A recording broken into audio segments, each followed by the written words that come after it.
నిజ నిర్ధారణకు అంతిమ నిర్ణయం డిఎన్ఏ టెస్ట్.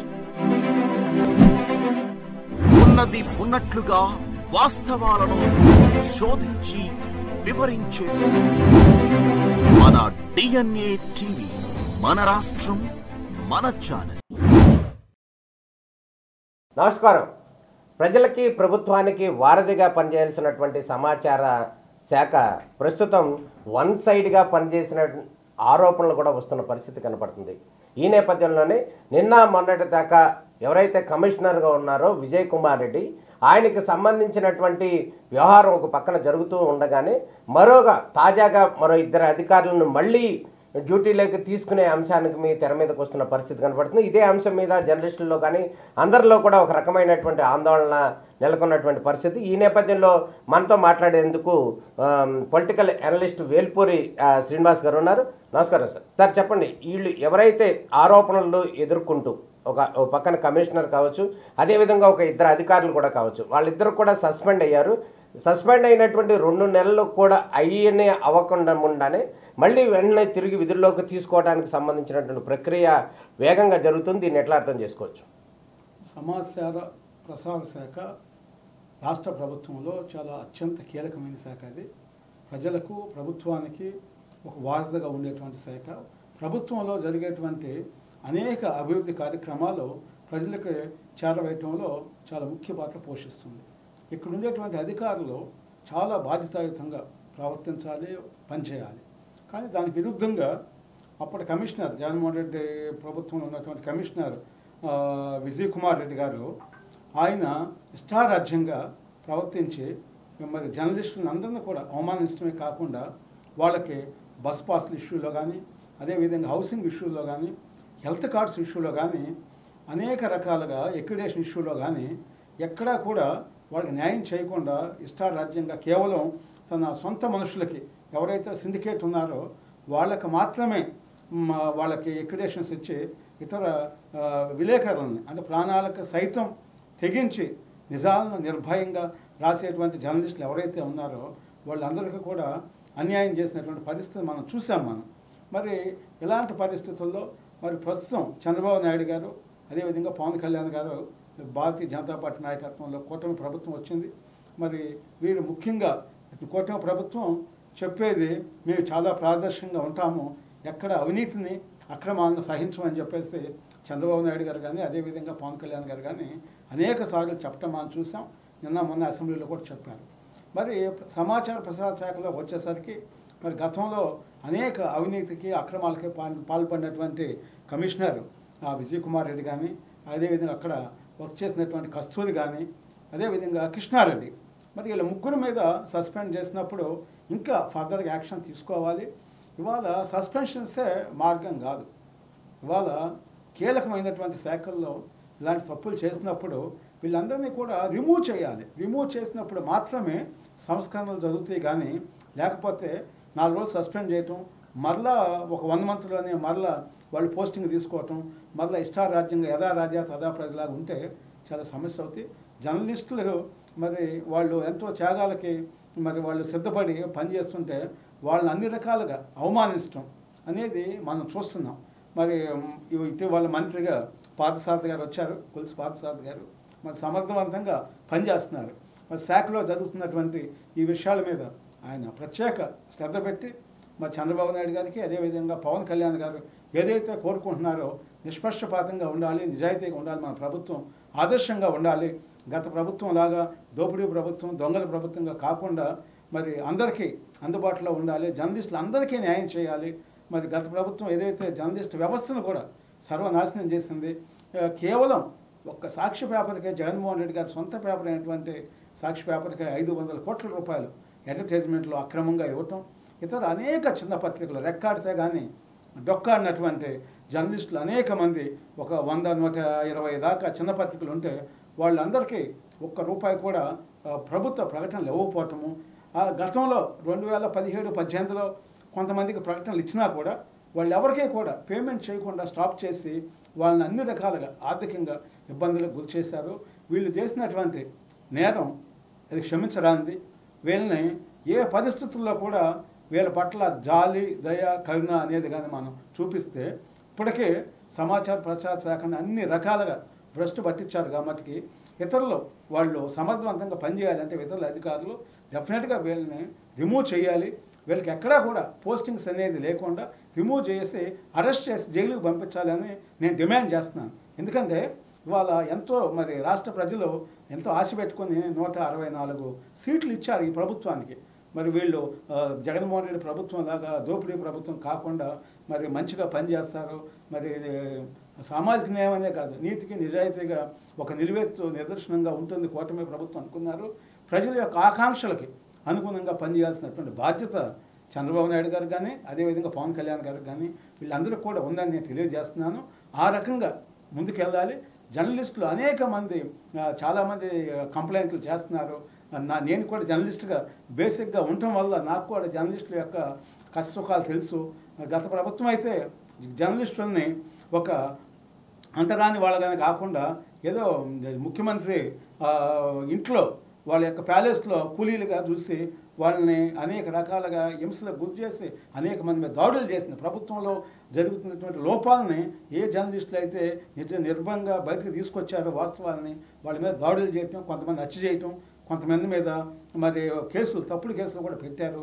ఇవన్నీ కూడా ఈ ప్రభుత్వం పార్థసారథి గారు సమాచార ప్రసార శాఖ మంత్రిగా ఉన్నారు కాబట్టి, అదేవిధంగా హిమాంశు శుక్లా గారు కూడా డైరెక్టర్గా ఐఎన్పిఆర్ ఆయన కూడా ప్రజెంట్ ఉన్నారు కాబట్టి వీళ్ళందరూ కూడా దీని మీద సీరియస్గా తీసుకుని ఈ తప్పుడు కేసులు ఎవరెవరు పెట్టారో వాళ్ళందరి మీద కూడా ఏ అధికారులు అయితే తప్పుడు కేసులు పెట్టారో జర్నలిస్టుల మీద వాళ్ళందరి మీద యాక్షన్ తీసుకోవాలి. కఠిన వాళ్ళు క్రిమినల్ కేసులు కూడా పెట్టాలి. లేకపోతే ఇప్పుడు ప్రభుత్వం చేసేటువంటి కార్యక్రమాలను ప్రజలకు తీసుకెళ్లేటువంటి బాధ్యతని, ఒక మహత్తరమైనటువంటి బాధ్యతని ఒక సైనికుల్లాగా జర్నలిస్టు తీసుకుని ముందుకెళ్తుంటే వాళ్ళ మీద ఈ విధమైన కుతంత్రాలు చేశారంటే డెఫినెట్గా వీళ్ళ మీద యాక్షన్ తీసుకోవాలని నేను డిమాండ్ చేస్తాను. ఇప్పుడు ప్రధానంగా కనుక మనం గమనించినట్టయితే సమాచార శాఖ కమిషనర్గా ఉన్నటువంటి విజయ్ కుమార్ రెడ్డి వన్ సైడ్గా మిగతా పత్రికలు ఛానల్స్ ఉన్నప్పటికీ కూడా ఓన్లీ సాక్షి పత్రిక మాత్రమే 100 కోట్లు దోచిపెట్టాడని చెప్పి అసెంబ్లీ సాక్షిగా పార్థసారథి గారు మంత్రి గారు కూడా చెప్పారు. దాని మీద ఎంక్వైరీ కూడా జరుగుతుందని చెప్పారు. దాంట్లో భాగంగానే ఇవాళ విజిలెన్స్ కానీ ఏసీబీ కానీ ఎంక్వైరీ జరుగుతుంది. అయితే విజయ్ కుమార్ రెడ్డి ఆయన జాతీయ స్థాయి అధికారి కాబట్టి ఆయన వేరే చోట వెళ్ళిపోయి అక్కడ బాధ్యతలు నిర్వహిస్తున్నారు. కానీ ఇక్కడ ఉన్నటువంటి 2 అధికారులు ఎవరైతే ఉన్నారో సంబంధిత శాఖ అధికారులు ఇద్దరిని కూడా ప్రభుత్వం సస్పెండ్ చేసింది. సస్పెండ్ చేసినటువంటి అధికారులలో ఒక అధికారిని మళ్ళీ ప్రెస్ అకాడమీ సెక్రటరీగా తీసుకురావడానికి సంబంధించినటువంటి ప్రయత్నాలు ముమ్మరంగా జరుగుతున్నాయి. దాంట్లో భాగంగానే అనేక రకాల అనుమానాలు, అనేక రకాల ఆందోళనలు కూడా జర్నలిస్టుల్లో ఉన్న పరిస్థితి కనపడుతుంది. దీన్ని ఎట్లా కట్టడి చేయాల్సిన అవసరం ఉందంటారు? ఒకవేళ అసలు ఎంక్వైరీ పూర్తి అవ్వకుండానే మళ్ళీ వీళ్ళకి ఉద్యోగాలు ఇవ్వటం అనేది ఎట్లా అర్థం చేసుకోవచ్చు అంటారు? దీనికి సంబంధించిన ఫైల్ కూడా ఆల్మోస్ట్ మూవ్ అయిపోతుంది.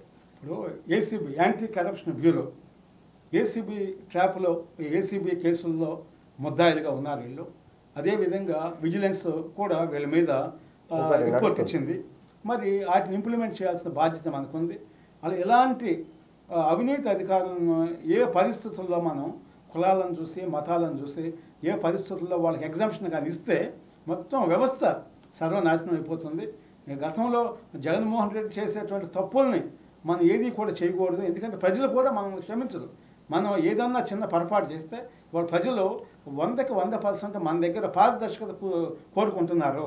అందువల్ల ప్రజలు కోరుకునే విధంగా మనం డెఫినెట్గా పరిపాలన చేయాల్సిన బాధ్యత ప్రభుత్వానికి ఉంటుంది. ఈ అధికారులను ఎవరిని కూడా టాలరేట్ చేయకుండా వీళ్ళ మీద కఠినమైన చర్యలు తీసుకొని అదేవిధంగా వీళ్ళని ఉద్యోగం నుంచి రిమూవ్ చేసి తర్వాత వీళ్ళకి క్రిమినల్ కేసులు పెట్టాలి. ఈ డిపార్ట్మెంటే కాదు, ఏ డిపార్ట్మెంట్ అయినా సరే, ఏ అధికారి అయినా సరే తప్పు చేసినప్పుడు, ఎందుకంటే నేను మీకు రమేష్ గారు ఒక విషయం మీ నోటీస్ తీసుకొస్తాను. ఒక 6-7 ఇయర్స్ బ్యాక్ మన వాళ్ళు చిన్న చిన్న పత్రికల వాళ్ళు 50,000 ₹1,00,000 అని చెప్పేసి చాలా మందికి అడ్వర్టైజ్మెంట్స్ ఇచ్చారు. లాస్ట్ చంద్రబాబు నాయుడు గారి గవర్నమెంట్లో 2017లో 16లో 18లో. అప్పుడు తర్వాత వచ్చినటువంటి జగన్మోహన్ రెడ్డి గవర్నమెంట్ 5 ఇయర్స్లో వాళ్ళకి ఎవరికి కూడా ఒక్క సింగిల్ రూపీ ఇవ్వలేదు. వాళ్ళేమో ఎప్పటికప్పుడు ఏ రోజుకి ఆ రోజు ప్రింటింగ్ ప్రెస్లో డబ్బులు ఇచ్చుకొని కొన్ని పేపర్లు వేసుకొని చిన్న పత్రికల వాళ్ళు అంటే మీకు తెలుసు వాళ్ళు వాళ్ళ యొక్క సాధక బాధలు ఏ విధంగా ఉంటాయో. ప్రతిరోజు వాళ్ళు బతుకు పోరాటం చేయాలి. వాళ్ళకైతే సమాజం మీద కమిట్మెంట్, వాళ్ళకి సమాజాన్ని ఉద్ధరించాలి, సమాజంలో మనం కూడా ఒక మంచి పొజిషన్లో ఉండి సమాజాన్ని కాపాడుకోవాలి, రక్షించుకోవాలి మా అవినీతి పరుల నుంచి, సంఘ విద్రోహం నుంచి అనేటువంటి కసితో వాళ్ళు మీడియాలో ఉన్నారు. మరి వాళ్ళు అంత మంచి ఉద్దేశంతో అంత సాక్రిఫైస్ చేస్తూ లైఫ్ని సమాజం కోసం అంకితం చేస్తుంటే వాళ్ళకి ఇవ్వాల్సినటువంటి అడ్వర్టైజ్మెంట్స్ను ₹1 కూడా ఇవ్వకుండా మరి ఎవరైతే మరి ముఖ్యమంత్రికి బినామీలుగా ఉన్నటువంటి కాంట్రాక్టర్లు ఉన్నారో వాళ్ళకేం వేల కోట్ల రూపాయలు ఏ రోజుకి ఆ రోజు ఇస్తున్నారు. ప్రభుత్వం కూడా నేను చంద్రబాబు నాయుడు గారికి, పవన్ కళ్యాణ్ గారికి విజ్ఞప్తి చేసేది ఏంటంటే ఎవరైనా సరే, కాంట్రాక్టులనే కాదు, ఏ వర్క్ అయినా ఏ డిపార్ట్మెంట్లో అయినా సరే ఎవరు ఉన్నా కూడా వాళ్ళకి యుద్ధ ప్రాతిపదికన ఫస్ట్ కమ్ ఫస్ట్ ఎవరైతే పనిచేశారో అది కాంట్రాక్టులు కావచ్చు, అది చిన్న విలేకరులు కావచ్చు, మన అడ్వర్టైజ్మెంట్స్ కావచ్చు, ఏ డిపార్ట్మెంట్ అయినా తీసుకోండి, ఎవరు ఫస్ట్ చేశారో వాళ్ళకే ముందు పేమెంట్ ఇవ్వాలి. అట్లా కాకుండా 8 సంవత్సరాల క్రితం ఇవ్వాల్సినటువంటి వ్యక్తులకు ఇవ్వకుండా ఈరోజు అడ్వర్టైజ్మెంట్ వేసి ఈరోజు సాక్షి ₹1 ఇవ్వటం అనేది మనం చూసాం. 500 కోట్ల రూపాయలు. వీటన్నిటి మీద కూడా పెద్ద ఎత్తున విచారణ జరగాలి. దీనికి బాధ్యులు ఎవరైతే అధికారులు ఉన్నారో, అక్కడ ఒక కమిషనర్ అని కాదు, కమిషనర్ ఒకటే చేయలేడు ఇవన్నీ. ఎవరైతే దీని మీద సైనింగ్ అథారిటీ ఉంటుందో ఆ క్లార్క్ నుంచి కమిషనర్ వరకు దగ్గరగా ఒక 7-8 స్టేజెస్ ఉంటాయి. వీళ్ళందరూ ఎవరైతే బాధ్యులు ఉన్నారో వాళ్ళందరినీ కూడా రిమూవ్ చేయాలి ఉద్యోగాల నుంచి, క్రిమినల్ కేసులు పెట్టాలి. చేసినప్పుడు మాత్రమే వ్యవస్థ బాగుపడుతుంది, ఆంధ్రప్రదేశ్ ప్రజలు హర్షిస్తారు.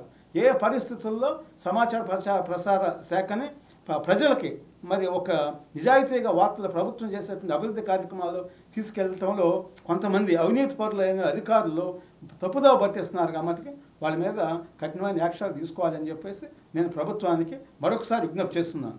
ఇది ఇప్పుడు ప్రధానంగా కనుక మనం గమనించినట్లయితే వేల్పూరి శ్రీనివాసరావు గారు చెప్తున్నటువంటి వర్షం కనుక మనం గమనించినట్లయితే గత ప్రభుత్వంలో పూర్తి స్థాయిలో అవినీతి అక్రమాలు జరిగాయి అని చెప్పి అసెంబ్లీ సాక్షిగా మంత్రి కానీ మిగతా నేతలు కూడా అనేక మార్లు కూడా చెప్పడం జరిగింది. విజయ్ కుమార్ రెడ్డి వన్ సైడ్గా పనిచేశాడు, సాక్షి పత్రిక కోసమే అనేక అక్రమాలు చేశాడు. అదేవిధంగా కొంతమంది సోషల్ మీడియాలో పనిచేసిన వాళ్ళందరినీ కూడా వాళ్ళ జీతాలన్నీ కూడా ఎన్పిఆర్ నుంచి ఇచ్చాడు కేవలం విజయ్ కుమార్ రెడ్డి అని అనేక రకాల ఆరోపణలు వచ్చాయి. అదే నేపథ్యంలోనే ఆయనకి అండదండలుగా ఉన్నటువంటి ఒకళ్ళిద్దరు అధికారులు చర్య కూడా పూర్తి స్థాయిలో ఉంది అని చెప్పి విజిలెన్స్ కానీ ఏజీపీ కూడా ఇప్పటికే నిర్ధారణకు వచ్చింది. ఆ నిర్ధారణకు సంబంధించినటువంటి అంశం వచ్చిన నేపథ్యంలో వారి మీద ఆ అధికారుల మీద సస్పెన్షన్ వేసినటువంటి ప్రభుత్వం మళ్ళీ తాజాగా వారిని మళ్ళీ అధికారంలోకి తీసుకురావడానికి సిద్ధమవుతుంది అంటూ కూడా ప్రయత్నాలు జరుగుతున్నాయి. దానికి సంబంధించినటువంటి దస్తరం కూడా వేగంగా కదులుతుంది అంటూ కూడా వస్తున్నటువంటి ఆరోపణల నేపథ్యంలోనే జర్నలిస్టులో కానీ మిగతా సామాజిక వర్గాల ప్రజలందరిలో కూడా ఒక రకమైనటువంటి భయాందోళనలు, ఒక రకమైనటువంటి అనుమానాలు వస్తున్నటువంటి పరిస్థితి కనపడుతుంది. ఎందుకంటే గత ప్రభుత్వంలో వన్ సైడ్గా పనిచేసిన అక్రమాలు జరిగాయని చెప్పి భావించినటువంటి సమాచార శాఖలోనే కేవలం 2 నెలల్లోనే దీనికి సంబంధించినటువంటి క్లియరెన్స్ ఇచ్చినట్టుగా, ఇండైరెక్ట్గా ప్రజలకి ఒక క్లియరెన్స్ ఇచ్చినట్టుగా వాళ్ళు మళ్ళీ విధుల్లోకి తీసుకోవడం అనేది సరైన ప్రక్రియ కాదు అని కూడా మాటలు వినిపిస్తున్నాయి. అదేవిధంగా అన్ని పత్రికలు, అదేవిధంగా అన్ని ఛానల్స్కి సంబంధించినటువంటి సమన్వయం చేయాలి. గత ప్రభుత్వం కొంతమందికి మాత్రమే పనిచేసింది. అట్లా కాకుండా ప్రస్తుత ప్రభుత్వం సమాచార శాఖ మంత్రిగా ఉన్నటువంటి కొలిసి పార్థసారథి కావచ్చు, అదేవిధంగా డైరెక్టర్గా ఉన్నటువంటి ఐఏఎస్ ఆఫీసర్ హిమాన్ శుక్లా కావచ్చు, అదేవిధంగా మిగతా అధికారులు ఎవరైతే ఉన్నారో ఉన్నతాధికారులు సురేష్ కుమార్ కావచ్చు, వీరందరూ కూడా ఒక నిర్ణయాత్మకంగా ఆలోచించి అక్కడ జరుగుతున్నటువంటి ప్రభుత్వానికి ప్రజలకు మధ్య వారధిగా ఉన్నటువంటి సమాచార శాఖ ప్రక్షాళన ఇప్పటికే కొంతవరకు జరిగింది. ఇది ఈ విధంగా మరింత ముందుకు వెళ్ళాలంటే కనుక ఎవరైతే అవినీతికి పాల్పడ్డారో వారందరి మీద పూర్తి స్థాయిలో చర్యలు తీసుకోవాలని చెప్పి ప్రధానంగా డిమాండ్ వినిపిస్తుంది. అది జర్నలిస్టులు అందరిలో కూడా ఇదేటటువంటి వర్షన్ కూడా వినపడుతుంది. అదేవిధంగా పొలిటికల్ అనలిస్టులు కూడా అందరూ కూడా ఇది కనుక వారిని తీసుకుంటే కనుక మళ్ళీ విధుల్లోకి ఒక తప్పుడు సమాచారం వెళ్ళే అవకాశం ఉంది. ఎందుకంటే గత ప్రభుత్వంలో వన్ సైడ్గా అవినీతి చేశారని అసెంబ్లీ సాక్షిగా చెప్పినటువంటి మంత్రి మాటలకు వాల్యూ లేకుండా పోతుంది, ప్రభుత్వ మాటలకు వాల్యూ లేకుండా పోతుంది. జర్నలిస్టులు ఎవరైతే రకరకాలటువంటి ఆరోపణలు కానీ అనేక ఫిర్యాదులు చేశారో వాళ్ళ మాటలను కూడా పట్టించుకోకుండా కనుక ప్రభుత్వం వారిని మళ్ళీ తీసుకుంటే కనుక రకరకాలటువంటి భిన్న అభిప్రాయాలు వచ్చే అవకాశం ఉంది. కాబట్టి ఈ నేపథ్యంలో రాష్ట్ర ప్రభుత్వం దీని మీద సీరియస్గా ఆలోచించాల్సిన అవసరం ఉంది. రానున్న రోజుల్లో జర్నలిస్టుల యొక్క సంక్షేమానికి ప్రభుత్వం కట్టుబడి ఉంటుంది అని చెప్పి మనందరూ భావించాల్సిన అవసరం కనపడుతుంది. నమస్కారం.